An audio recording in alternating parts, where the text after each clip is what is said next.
આકાશવાણી અમદાવાદ વડોદરા પ્રાદેશિક સમાચાર હર્ષ લેવા વાંચે છે. રાજ્યની તમામ આરોગ્ય સંસ્થાઓમાં દર મહિનાની 6ઠ્ઠી તારીખે ફાયર મોક ડ્રીલ યોજવાનો આરોગ્ય કમિશનરનો નિર્દેશ. અમદાવાદ મ્યુનિસિપલ સત્તાવાળાઓ દ્વારા ફાયર એનઓસી અને બીયુ મંજૂરી વગરના 78 એકમો સીલ કરાયા. ધોરણ 10ના વિદ્યાર્થીઓને 3જી જૂને માર્કશીટ આપવામાં આવશે. મગફળી પાકના વાવેતર માટે ખેતી નિયામક કચેરી દ્વારા માર્ગદર્શિકા જાહેર. રાજ્યમાં તાપમાનમાં નજીવો વધારો, આગામી 4 દિવસ દરમિયાન ગરમીમાં 2 ડિગ્રી સેલ્સિયસ સુધીનો ઘટાડો થવાની સંભાવના. અને આજે વિશ્વ તમાકુ નિષેધ દિવસ. દેશમાં વર્ષે 1 લાખથી વધુ મોઢાના કેન્સર નોંધાય છે. રાજ્યની તમામ આરોગ્ય સંસ્થાઓમાં રાત્રે દેખાય તેવા ફાયર એક્ઝિટ ચિહ્નો લગાવવાના અને દર મહિનાની 6ઠ્ઠી તારીખે ફાયર મોક ડ્રીલ યોજવાનો નિર્દેશ આપવામાં આવ્યો છે. ગઈકાલે આરોગ્ય કમિશનર હર્ષદ પટેલની અધ્યક્ષતામાં વિડીયો કોન્ફરન્સના માધ્યમથી મહત્વપૂર્ણ બેઠક યોજાઈ હતી. આ ઉપરાંત હોસ્પિટલો અને આરોગ્ય કેન્દ્રોમાં ઇલેક્ટ્રિક લોડ પ્રમાણેનું વાયરિંગ છે કે નહીં તે ચકાસવાની પણ તાકીદ કરવામાં આવી છે.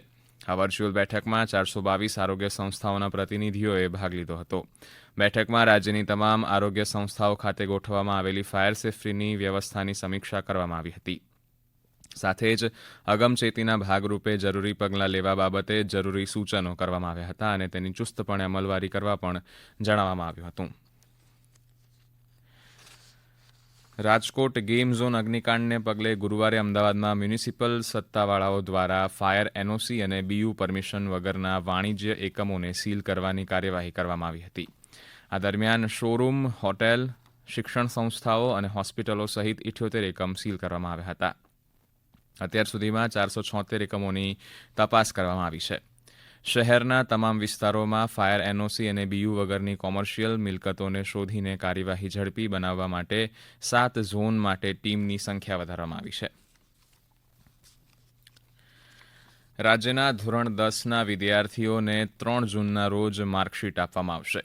શિક્ષણ બોર્ડ દ્વારા માર્કશીટ તૈયાર કરીને આજે જિલ્લા કક્ષાએ મોકલી આપવામાં આવશે, જ્યાંથી 1 જૂને શાળાઓને વિતરણ કરવામાં આવશે અને 3 જૂનના રોજ વિદ્યાર્થીઓને વિતરણ કરવામાં આવશે. ધોરણ 10ના નિયમિત વિદ્યાર્થીઓ ઉપરાંત ઓપન સ્કૂલના વિદ્યાર્થીઓની માર્કશીટ પણ શાળાઓમાં મોકલી આપવામાં આવશે. ઉલ્લેખનીય છે કે શિક્ષણ બોર્ડ દ્વારા 11 મેના રોજ ધોરણ 10નું પરિણામ જાહેર કરવામાં આવશે. દરમિયાન ગુજરાત માધ્યમિક અને ઉચ્ચતર માધ્યમિક શિક્ષણ બોર્ડ દ્વારા ધોરણ 12 સાયન્સની ઉત્તરવહી અવલોકન કાર્યક્રમ જાહેર કરવામાં આવ્યો છે. 6 જૂનથી ઉત્તરવહી અવલોકન કાર્યક્રમ અંગેની કાર્યવાહી શરૂ કરવામાં આવશે અને 8 જૂને પૂર્ણ થશે. વિદ્યાર્થીઓને રૂબરૂ બોલાવીને તેમની ઉત્તરવહી બતાવવામાં આવશે. આ માટે બોર્ડ દ્વારા અવલોકન માટેના કોલ લેટર ઓનલાઈન અપલોડ કરી દેવાયા છે. રાજ્યમાં મગફળી પાકોનું વાવેતર શરૂ થાય તે પહેલા ખેતી નિયામકની કચેરી દ્વારા માર્ગદર્શિકા જાહેર કરાઈ છે. માર્ગદર્શિકામાં મગફળી પાકની વાવણી પહેલા અને વાવણી સમયે જમીનજન્ય રોગ તેમજ જીવાતના નિયંત્રણ માટે મહત્વના પગલાં સૂચવ્યા છે. તેમજ મગફળી માટે ઉચ્ચ ગુણવત્તાવાળું બિયારણ તેમજ સેન્દ્રિય ખાતર વાપરવા અનુરોધ કરાયો છે. ઉનાળામાં મગફળીની ઊંડી ખેડ કરવી, જેથી જમીનમાં રહેલા કોશેટા તથા સુષુપ્ત અવસ્થામાં રહેલ પુખ્ત કીટકો બહાર આવે અને સૂર્યતાપ કે પરભક્ષીઓથી તેનો નાશ થઈ શકે.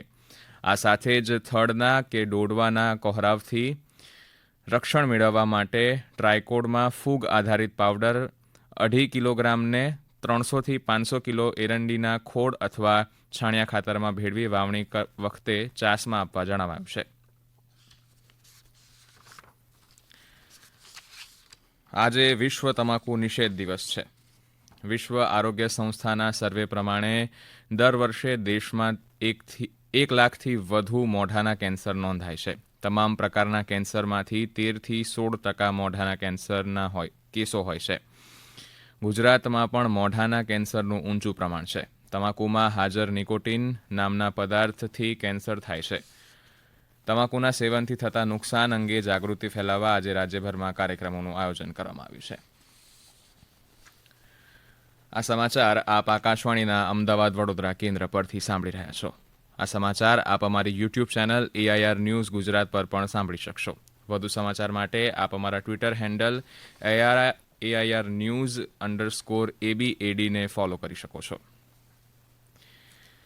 ગઈકાલે તાપમાનમાં નજીવો વધારો થતાં રાજ્યના 2 શહેરોમાં ગરમીનો પારો 43 ડિગ્રી સેલ્સિયસને પાર થયો હતો. સૌથી વધુ 43.7 ડિગ્રી તાપમાન સુરેન્દ્રનગરમાં નોંધાયું હતું.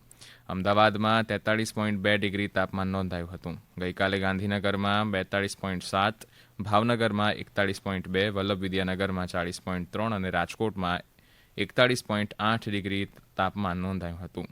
આગામી 4 દિવસ દરમિયાન ગરમીમાં 2 ડિગ્રી સેલ્સિયસ સુધીનો ઘટાડો થવાની સંભાવના છે. હવામાન ખાતાએ બનાસકાંઠા, પાટણ, કચ્છ અને સુરેન્દ્રનગરમાં 2 દિવસ સુધી ધૂળનું તોફાન રહેવાની આગાહી કરી છે.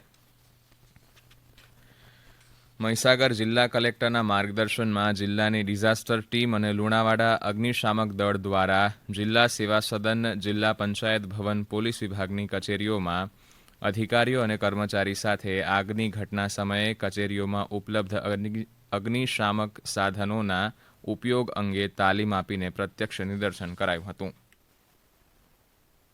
ગઈકાલે મહીસાગર જિલ્લા કલેક્ટર કચેરી એક તાલીમનું આયોજન કરવામાં આવેલું. ખાસ કરીને આગના કિસ્સામાં આગ લાગે ત્યારે જે ફાયર સેફ્ટીના સાધનો છે એનો ઉપયોગ કઈ રીતે કરવો જોઈએ, એ વખતે શું ધ્યાન રાખવું જોઈએ, એ તમામ વસ્તુઓ થિયરિકલ અને પ્રેક્ટિકલી પણ બધાને સમજાવવામાં આવી. કચેરીઓમાં અથવા તો આવનારા દિવસોમાં ક્યારેય આપણે એવું ઈચ્છીએ કે ક્યારેય આવી કોઈ દુર્ઘટનાઓ બને નહીં, છતાં પણ ક્યારેક એવું બને ત્યારે આવા કેળવાયેલા કર્મચારીઓ હોય તો એ સમાજને પણ ઉપયોગી થઈ રહે એવા શુભ આશયથી રિહર્સલ રાખવા. અમદાવાદ સિવિલ હોસ્પિટલમાં સ્કીન બેંક કાર્યરત થવાના ગણતરીના દિવસોમાં જ ચોથું સ્કીન દાન થયું છે. અમદાવાદ સિવિલ હોસ્પિટલ દ્વારા પ્રથમ વખત મૃતકના ઘરે જઈને સ્કીન દાન લેવામાં આવ્યું છે. મૃતક શુભાંગી કાલેના પુત્રએ સિવિલ હોસ્પિટલની સ્કીન બેંકમાં સંપર્ક કરીને સ્કીન દાન માટેની ઈચ્છા વ્યક્ત કરી હતી. અંતિમ ક્રિયા કરતા પહેલા 6 કલાકની અંદર જ ચામડી લેવામાં આવે છે. સ્કીન બેંકમાં રહેલી ચામડીનો 5 વર્ષ સુધી ઉપયોગ કરી શકાય છે. સિવિલ હોસ્પિટલના સુપ્રિન્ટેન્ડન્ટ ડોક્ટર રાકેશ જોશીએ જણાવ્યું હતું કે સિવિલ હોસ્પિટલની ટીમ અમદાવાદ શહેરના કોઈપણ વિસ્તારમાં અને ગાંધીનગર શહેરમાં ઘરે જઈને સ્કીનનું દાન લેવાની સેવા આપે છે.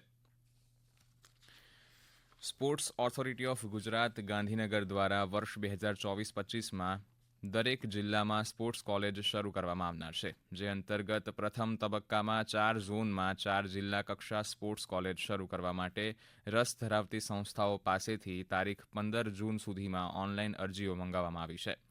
આ અંગેનો ઠરાવ સ્પોર્ટ્સ ઓથોરિટીની વેબસાઇટ પરથી મેળવી શકાશે તેમ ભરૂચ અને છોટાઉદેપુર જિલ્લા રમતગમત વિકાસ અધિકારી ભરૂચની અખબારી યાદીમાં જણાવવામાં આવ્યું હતું.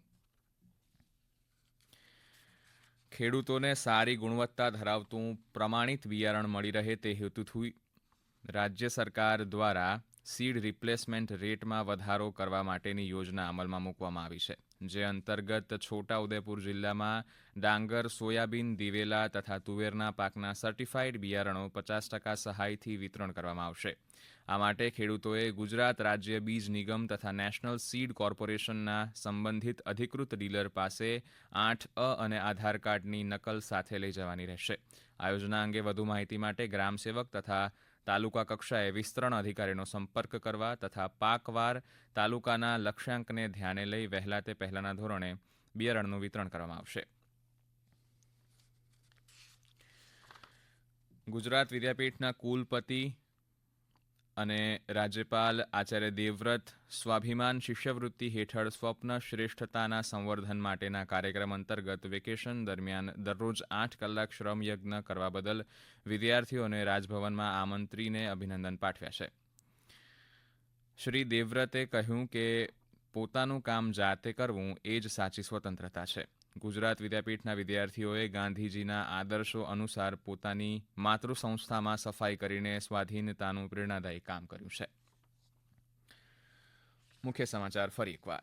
રાજ્યની તમામ આરોગ્ય સંસ્થાઓમાં દર મહિનાની 6ઠી તારીખે ફાયર મોક ડ્રીલ યોજવાનો આરોગ્ય કમિશનરનો નિર્દેશ. અમદાવાદ મ્યુનિસિપલ સત્તાવાળાઓ દ્વારા ફાયર એનઓસી અને બીયુ મંજૂરી વગરના 78 એકમો સીલ કરાયા. ધોરણ 10ના વિદ્યાર્થીઓને 3જી જૂને માર્કશીટ આપવામાં આવશે. મગફળી પાકના વાવેતર માટે ખેતી નિયામક કચેરી દ્વારા માર્ગદર્શિકા જાહેર. રાજ્યમાં તાપમાનમાં નજીવો વધારો, આગામી 4 દિવસ દરમિયાન ગરમીમાં 2 ડિગ્રી સેલ્સિયસ સુધીનો ઘટાડો થવાની સંભાવના અને આજે વિશ્વ તમાકુ નિષેધ દિવસ. દેશમાં વર્ષે 1 લાખથી વધુ મોઢાના કેન્સર નોંધાય છે. આકાશવાણીના અમદાવાદ વડોદરા કેન્દ્ર પરથી પ્રાદેશિક સમાચાર પૂરા થયા. નમસ્કાર.